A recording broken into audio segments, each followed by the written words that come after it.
What's up, YouTube? What's up, YouTube? It's your boy back with another one.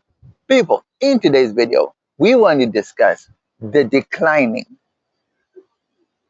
the downfall, the decimation, the inevitable, I don't know, demise of a once powerful organization, excuse me, that no one ever saw coming. Damn, people. Recent polls of the municipal elections that are coming up in 2026, right? So that's like next year already. So it's a few months away. We can't even say next year because that's less than 6 months away. But actually less than 7 months away. The actual elections. I'm not sure when the elections are going to be held exactly, but recent polls have shown that the ANC has dropped to below 30%. Guys, this is huge. This is, at first we thought in the national election when they dropped to what, 42% of the vote, we thought that was massive. But now the municipal elections have shown that they have dropped to below 30%, just 1% ahead of the DA. We're sitting at 28% of the vote. Damn, this is massive. Let me know what you think about this topic in the comment section below. Don't forget to like, comment, share, and subscribe to the channel. You know we family, right? Holla. People,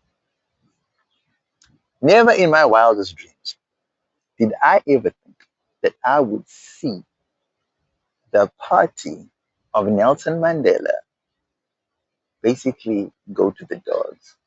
I mean, there is a whole host of issues that go into this story. The funny thing about all this is that it is from within that all this chaos has now resulted in the decimation of what was once supposed to be, or what was once a powerful entity and organization that stood on the right side of humanity. Now, that very organization stands on the wrong side of humanity for many reasons. Now, obviously, it's not written in the Constitution, and no party has it in the Constitution that they will act a certain way and do certain things. But once in power, once in power, organizations, leaders change direction, change mentality, change tactic, change a whole lot of things that in the end, the organization becomes alien to the very people it was meant to serve. Now, we are not going to disregard the obviously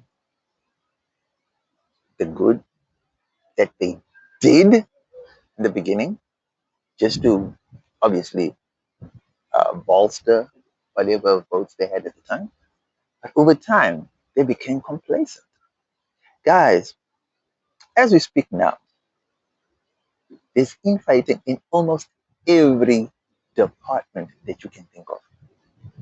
There's infighting at almost every level of government that you can think of.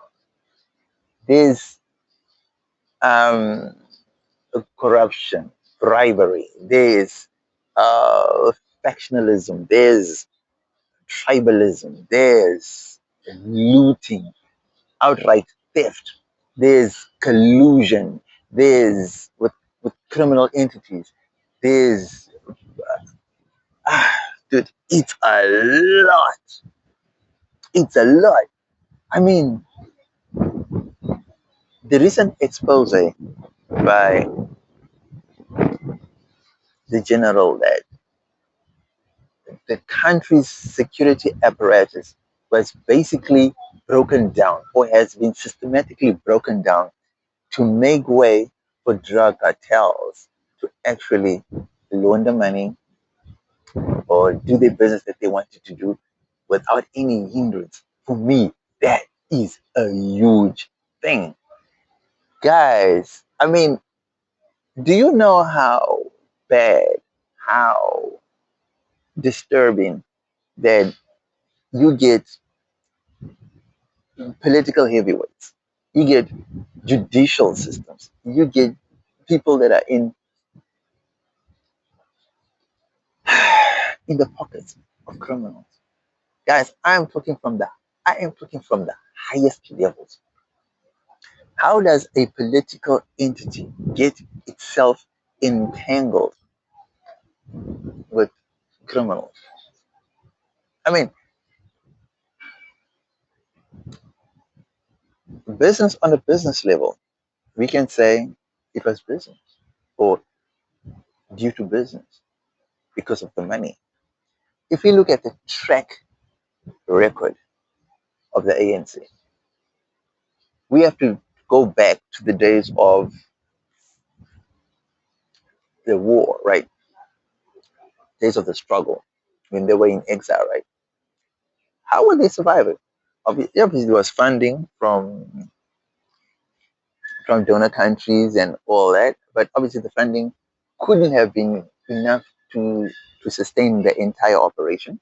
So they had to come up with creative ways to stay relevant and to have monies in their pockets. A lot of people said, advocate Ike Kumalo said it best. He said, it's only now that it's been exposed, but for the longest time, before freedom, before independence, before whatever, the ANC have long been involved in the drug business. Now, allegedly, that is according to Ike Kumalo. And he was part of the ANC youth structure back in the 70s, 80s. He was actually do with Winnie Mandela and stuff. So he knows first-hand information because he was in it, 100%. So how do we argue with what he says? Because he's saying he was there firsthand. How do you argue with someone who was there firsthand? I mean, we're just talking about we hear it, and what he's seeing now, but he was there during the time that these operations were happening. So, what has led to the demise that we can now comfortably celebrate and hopefully vanquish them away to eternity and never to come back again? Well, to be honest, it was a slow process that started with Jacob Zuma. That is where this began. The Eskom saga just added a whole layer to it. Reports came out claiming R1 trillion has been siphoned, stolen, unaccounted for since, I don't know, 98, 99. People, all these things add up. And if you're telling me that you still support this organization, then there is definitely something wrong with you. Because there is nothing that you can tell me that can redeem your organization. Nothing. Not one. Nothing. I can tell you now for free that even if you look back and even if you look and say BEE is their saving grace. True, again, principle, good. Intention, good.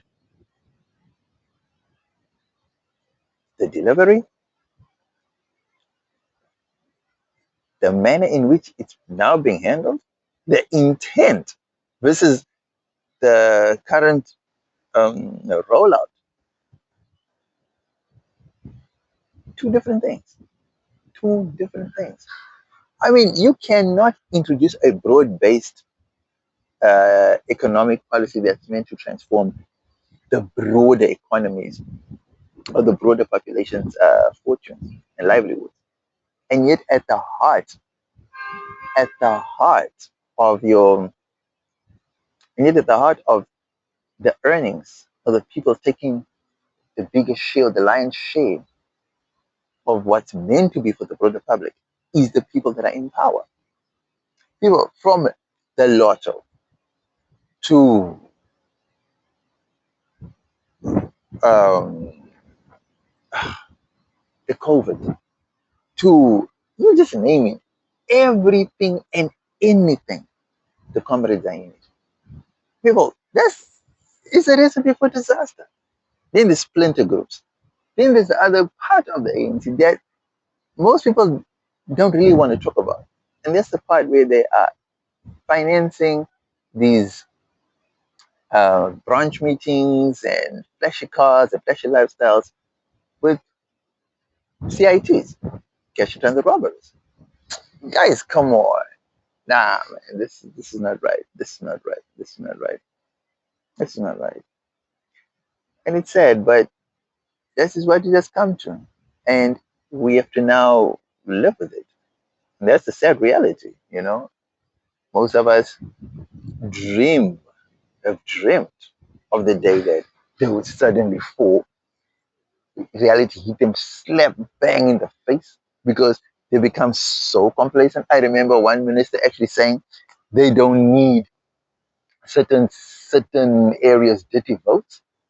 Oh, dirty votes now? Yeah. Now that you're going to be out of a job soon, you sure you don't need those dirty votes anymore?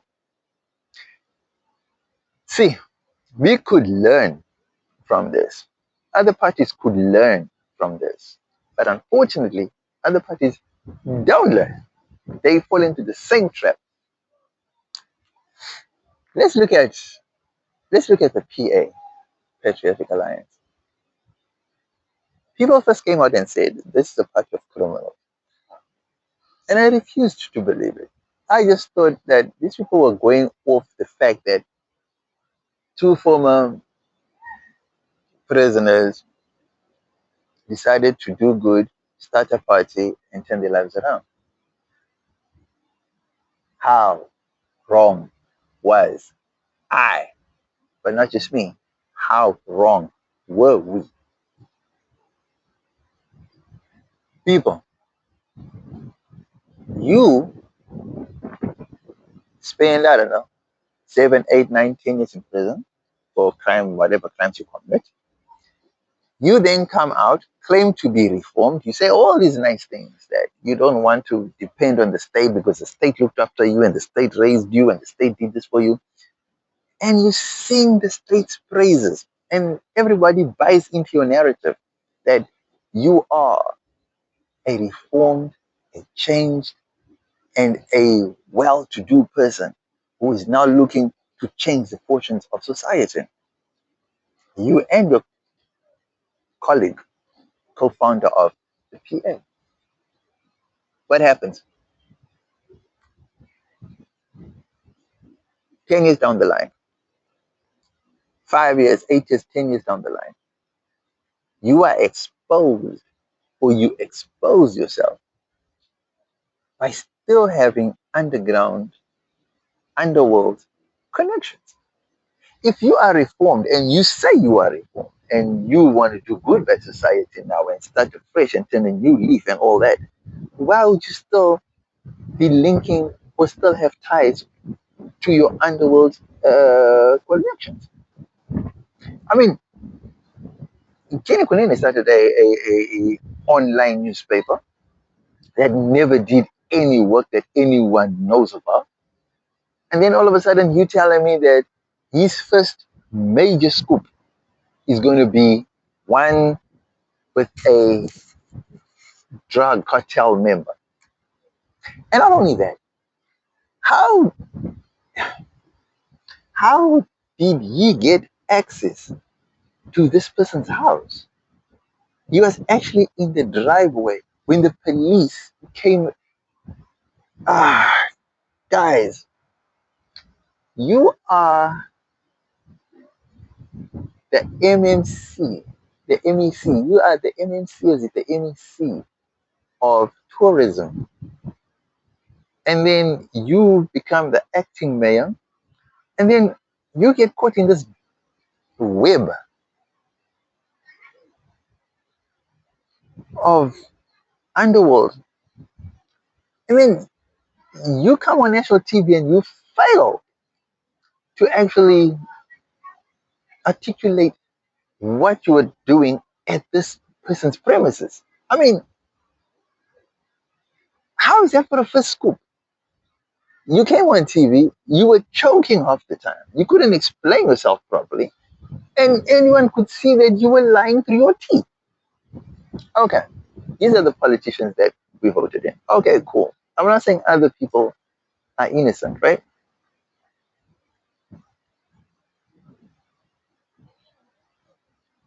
But let's be honest and let's be real. The ANC dug itself into this hole that it's in. Yes, I know the ANC doesn't have to get along with other right wing parties and they don't have to do whatever they want to do, right? But their choice of partners in the GNU has seriously damaged their reputation even further. That was already damaged. It don't make sense. It just doesn't make sense. As we speak now, Kini Kunini is suspended because of his role is in that whole drug saga, right? The drug story. And guess what? As a suspended person, he's being nominated for the mayoral candidate for Gauteng. I mean, for Johannesburg. I mean, the mayor of Joe. Guys, does this not tell you or show you that corruption at the highest level is prevalent, evident, and I don't know, here to stay? How do you nominate a suspended person? That already tells you that the outcome of whatever investigation is going on behind the scenes is going to come out as null and void. And that can't be the case because let me tell you something. You can be guilty by association. And the mere fact that a person of high standing in society, of a political level, was in the yard of a known criminal, that says volumes. That says a lot. I remember once when former security minister Sydney Muhammadi went and he visited his old friend in prison, Colin Children. There was a big hoo-ha about that because what is a minister doing visiting a criminal? Yes, we may have known that there were comrades in the Ponto Sizwe and the whatnot and all that, but to public perception, perception is everything. And the mere fact that you are a political person and you are associating with criminals, that alone puts a blemish on your record.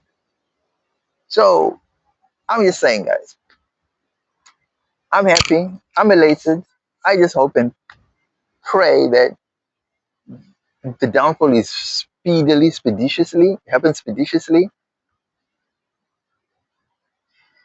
and I just hope it is expedited in a way that leaves the other parties in awe of saying, wow, that's not what to do. And going forward, I'm hoping we can get more younger, intelligent, educated political individuals who know how to at least try to run a country. Because these war veterans and these older people, these older generations have no clue of what's happening in the world right now. That's what I think. If all else fails, guys, I think we should go is it Poland? I think it's Poland. Poland. I think Poland. There's a country in Eastern Europe. Poland, I think. It's Poland.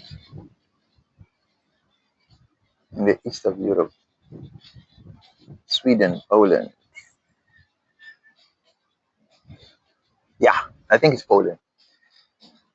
They have now decided to make AI a minister of, I don't know, I think it's Home Affairs or something like that. Then, if that's the case, then let's go in that direction. Let's make AI the ministers that run the country and run the country using AI. Because now we can obviously see that with the current government we have, no, we cannot move forward at all. But yeah, I think that was good news that I wanted to share. This is brilliant news, the demise, the death, the final nail in the coffin, the whatever. Dude, we need to celebrate. I think this is going to be bigger than the ushering of the year 2000, I think it's going to be bigger than that because for the first time in a long time, we will get to experience real freedom and growth without obstacles in our way. Let me know what you think about this topic in the comment section below. Don't forget to like, comment, share, and subscribe to the channel. You know we family, right? Holler.